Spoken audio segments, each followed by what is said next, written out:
Éducation physique, éducation physique. 1, 2, 3, 4. Éducation physique, éducation physique. 1, 2, 3, 4.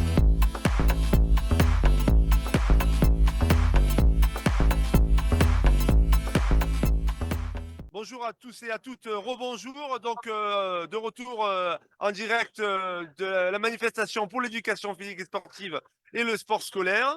On a 4 nouveaux invités avec nous, là, autour de la table. Merci beaucoup de nous avoir rejoints. Donc, on a Soumia Broye, qui est membre du Parti communiste français, qui est député de la 3e circonscription, non, 4e, je confonds toujours, d'Unis, Courneuve, tout ce secteur-là. Merci beaucoup de votre présence. Emmanuelle Bonnet-Oulage, qui est coprésidente de la FSGT.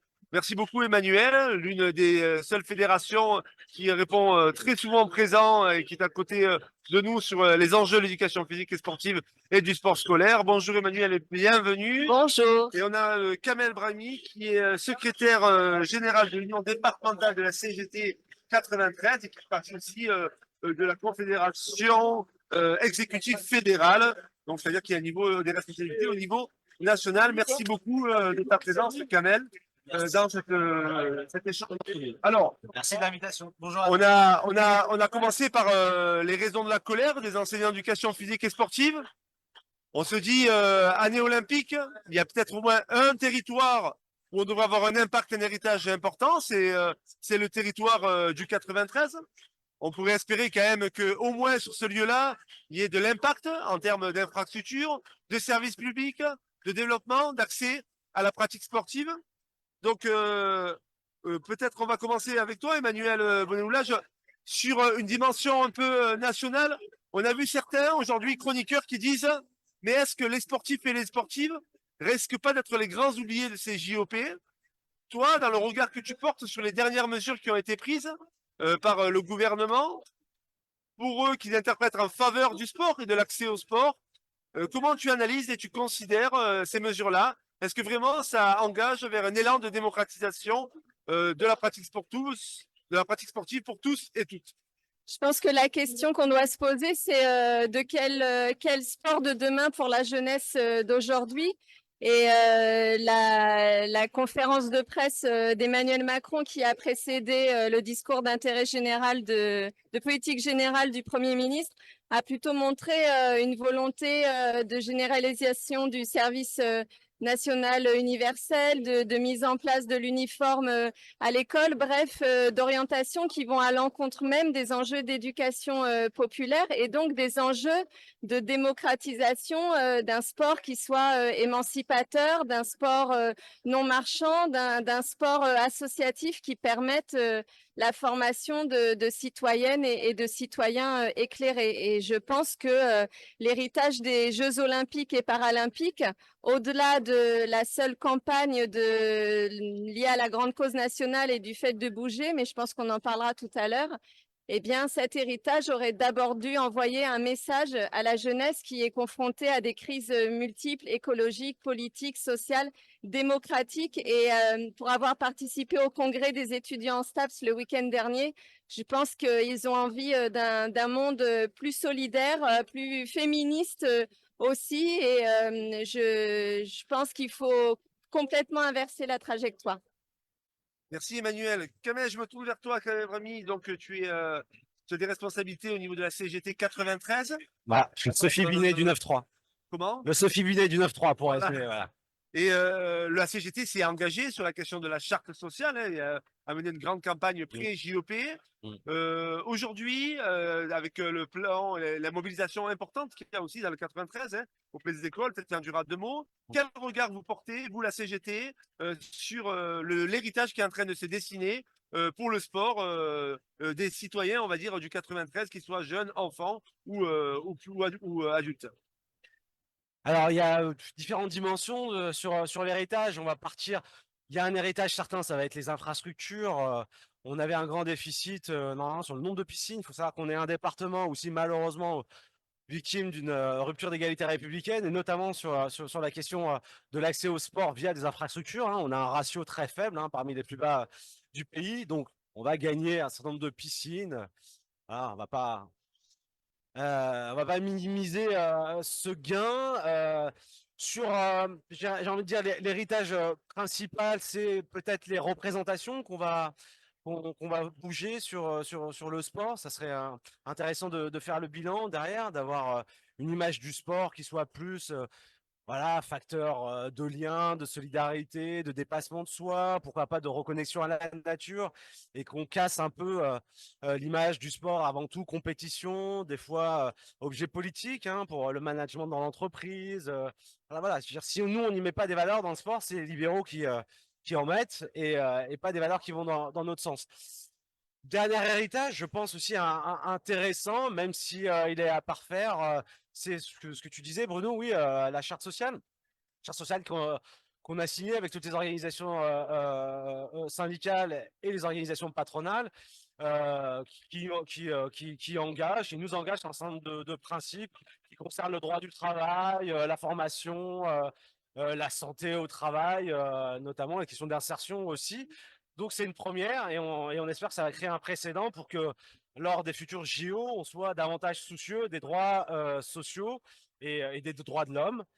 Mais bon, on va y revenir. Il y a quand même pas mal d'éléments à parfaire. En tout cas, ce qu'on peut remarquer, et on a été très attentif sur ce point, c'est que sur les chantiers des Jeux Olympiques, on a constaté 4 fois moins d'accidents graves que sur les chantiers classiques. Et il n'y a pas eu d'accidents mortels. Il y en a encore beaucoup trop, hein. Il y a eu plus de 160 accidents graves, c'est beaucoup trop.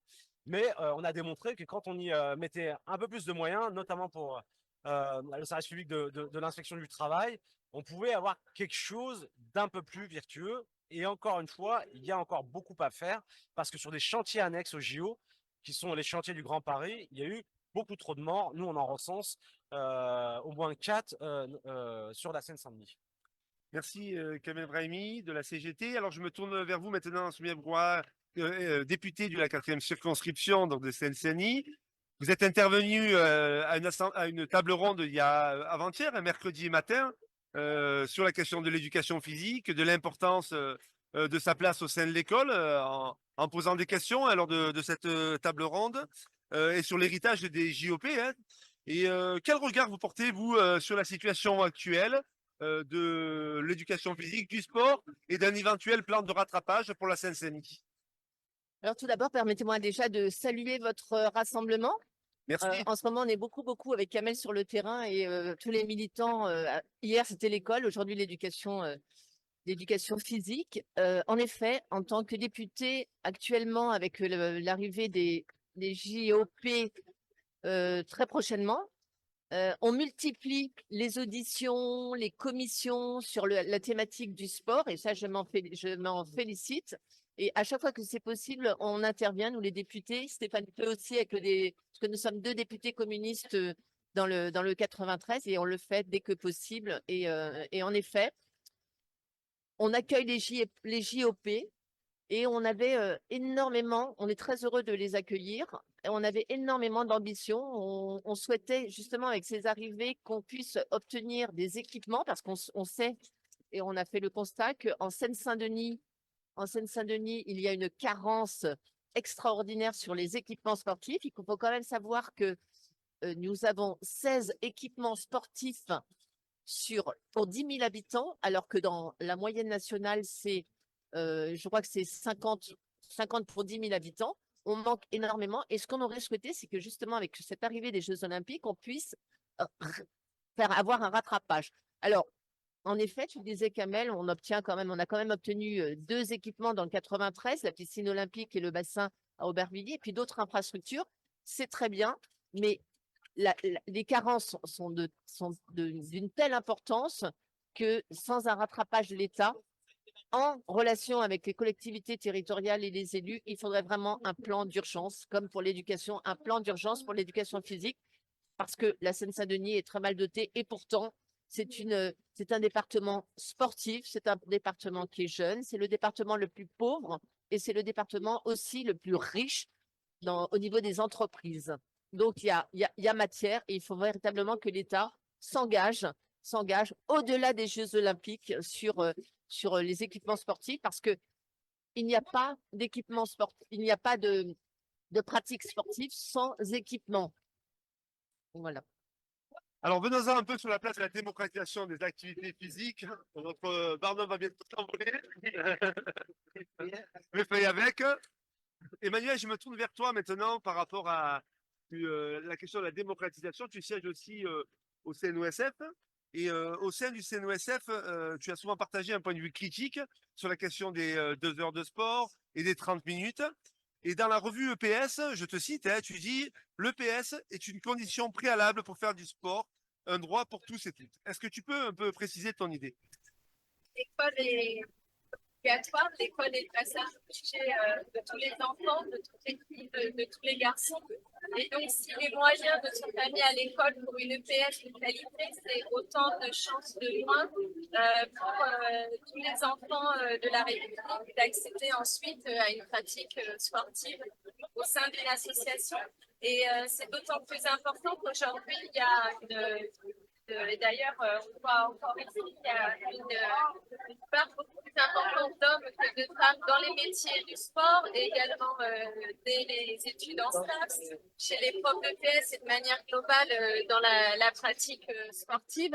Or, s'il y avait davantage de PS dès le plus jeune âge, on donnerait davantage de chance aussi aux filles qui ont moins accès aux loisirs sportifs de pouvoir pratiquer davantage, voire en faire leur métier ou devenir prof de PS. Et surtout, moi, ce qui me paraît absolument essentiel, c'est que nous, dans nos clubs, on fait vraiment le constat d'une augmentation des inégalités sociales liées à la motricité des enfants. On a de plus en plus d'enfants qui n'ont plus les motricités, même de savoir courir, avant même encore savoir nager ou de savoir rouler à vélo. Et donc, le dispositif des 30 minutes d'activité physique et sportive qui parfois se traduit par un simple chronométrage du temps que les enfants vont passer dans les escaliers de l'école ne répond absolument pas à l'enjeu du droit au sport et à l'enjeu de cette motricité qui évidemment a un impact sur la santé physique mais aussi sur les compétences cognitives des enfants. Donc la FSGT soutient cette journée et soutient l'enjeu qu'il y ait davantage d'heures. Donc au minimum, ce serait un minimum 4 heures de PS dès le plus jeune âge et qu'il y ait aussi davantage de formation des enseignants du premier degré pour enseigner le PS. Merci Emmanuel. Kamel, le SNEP et la CGT, on partage un rapport à la culture comme dimension fondamentale de l'émancipation des êtres humains. Le SNEP propose comme revendication 4 heures de PS pour l'ensemble des élèves. Comment cette revendication résonne pour la CGT? C'est Simon qui me l'a rappelé tout d'abord. Je tenais à soutenir votre mobilisation d'aujourd'hui qui fait écho évidemment à ce qui se passe en Seine-Saint-Denis en ce moment où il y a un mouvement social important qui converge avec votre. Alors, c'est pas le bon micro. Si, c'est éteint. Très bien. Et, ça va. Je disais oui, le mouvement donc dans nos écoles, nos collèges et nos lycées dans le 93 qui converge avec votre action d'aujourd'hui. L'idée, c'est plus d'écoles, une meilleure école, quelles que soient les disciplines, j'ai envie de dire. Alors, pour répondre à ta question, déjà, nous, on a une revendication, c'est que rien ne peut se faire sans moyens et qu'on réclame qu'un budget, qu'1% du PIB soit consacré à la jeunesse et au sport. 1% du PIB, c'est ce qu'a à peu près le ministère de la Culture, donc pas pour opposer, mais pour se dire que c'est complémentaire. Et on souhaite aussi que ce 1% du PIB puisse revenir au ministère de la Jeunesse et des Sports. Et je crois qu'en pour l'instant, c'est plutôt 0,3. Donc, on n'a même pas, tu me dis. Donc, voilà, il y a encore beaucoup d'efforts à fournir. Oui, on converge sur cette revendication.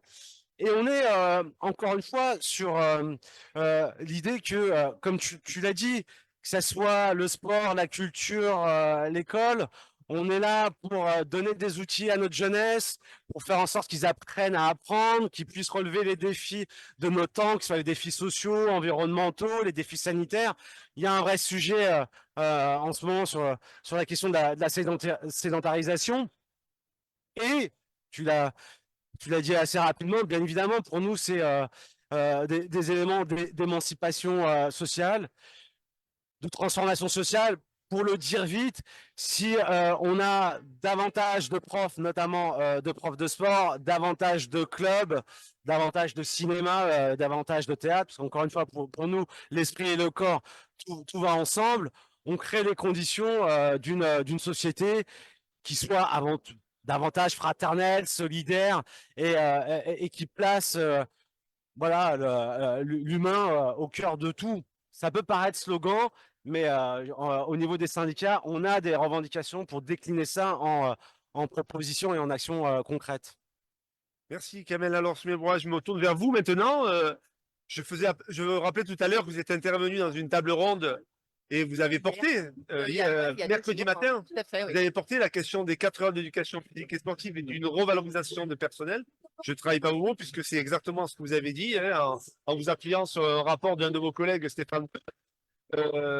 Qu'est-ce que les gens qui représentent le ministère répondent à ces questions-là, à votre question, lorsque vous les interpellez sur cette question-là, sachant que c'était une table ronde sur la place du sport et de l'éducation physique et sportive à l'école. Oui, c'était une table ronde sur les pratiques sportives Pratique sportive. dans le milieu scolaire.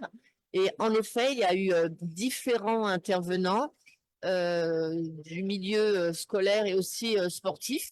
Malheureusement, il manquait les syndicats des enseignants de PS et les staff. Donc, on a regretté des cadres absentes. En effet, ce qu'on regrette, enfin moi, la question que j'ai posée, c'était de savoir, c'est un petit peu compliqué de parler avec ce bruit.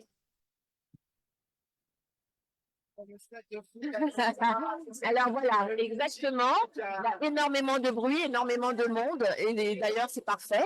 Donc pour répondre à ta question, en fait, les pratiques sportives, plus elles se font tôt dans la scolarité, plus elles sont, enfin comment je pourrais exprimer ça? Plus elles font partie de la vie et de la vie scolaire. Malheureusement, force est de constater que ce n'est pas le cas. Dans les écoles maternelles et primaires, les 30 minutes, force est de constater que ça ne fonctionne pas, tu l'as dit, entre les cours de mathématiques, les cours de français, entre le temps de descendre, de remonter, les enseignants n'ont pas forcément le temps, donc ça ne fonctionne pas. Donc ce qu'on demande, nous, c'est une véritable des horaires pour les primaires, 4 heures pour les collèges, 3 heures pour les lycées.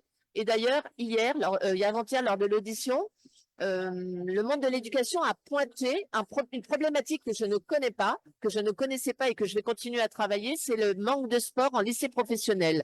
Apparemment, les horaires sont là, mais il faut forcer de constater qu'il y a quelque chose qui ne va pas. Les réponses, comme il n'y en a pas, on va nous dire que c'est inscrit et il n'y a pas véritablement de réponse et on va continuer justement avec Stéphane et avec d'autres députés à demander à ce que les horaires soient, et les horaires et les équipements. Merci beaucoup. Benoît Hubert, co-secrétaire général du STEP, qui est un peu sous l'eau, un peu pas sous l'eau. Un commentaire quand même là, on est dans un débat qui rassemble à la fois le monde syndical, le monde des fédérations sportives et aussi une députée. Est-ce que pour le STEP, ça fait partie vraiment des partenaires privilégiés que d'envisager de travailler cette question de la revendication des 4 heures avec ces différents partenaires? On voit bien qu'on a des revendications communes tous et toutes, de toute manière, sur la démocratisation, l'émancipation, sur le fait d'augmenter la pratique des jeunes, de combattre l'inactivité physique. Je parle plus d'inactivité physique que de sédentarité, parce que malheureusement, on est dans un système très sédentaire, mais il faut compenser par une activité plus importante. Donc on voit bien qu'on a des ponts. On peut travailler tous ensemble. Il faut d'ailleurs qu'on travaille tous ensemble. Et de plus en plus, on voit que les soutiens qu'on peut avoir sur nos revendications parce qu'on parle de la Seine-Saint-Denis beaucoup. La Seine-Saint-Denis, en fait, c'est presque l'emblème du combat, quoi. Parce que c'est sur tout le territoire qui manque des installations physiques et sportives. Là, ce qu'on a aujourd'hui, finalement, c'est ce qu'on vit au quotidien quand on est prof de PS. Voilà, au quotidien, on est sous la pluie, on est dans le froid, c'est très rare qu'on dispose d'une installation digne de ce nom. qui permettent des apprentissages moteurs intéressants pour les élèves. Dans des temps très contraints, bien sûr, parce que le temps de changement, de tenue, le temps de déplacement, réclamer 4 heures, c'est pas innocent, quoi. Ça nous permettrait au moins d'avoir les 3 heures effectives. Voilà, c'est ça le sujet, en fait.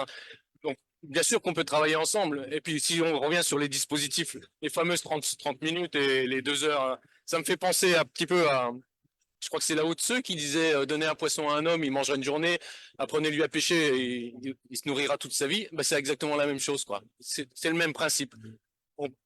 La politique actuelle, c'est nous donner un tout petit peu, ponctuellement, et puis on n'apprend rien de rien derrière. On n'apprend pas justement à se servir de ce qu'on aurait pu apprendre à l'école pour toute sa vie, développer une activité intéressante et sportive et humaine, et voilà, et sociale et tout ce qu'on veut. Donc, mais oui, on a des ponts et il faut qu'on travaille absolument ensemble, de toute façon. Merci Benoît, merci beaucoup à tous les trois, à toutes les trois. Ça fait chaud au cœur, même s'il pleut, même s'il fait froid. Le soleil arrive.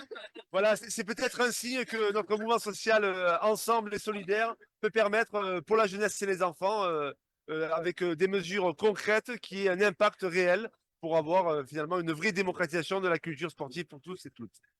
Voilà, merci beaucoup. Merci à vous pour l'invite. Merci.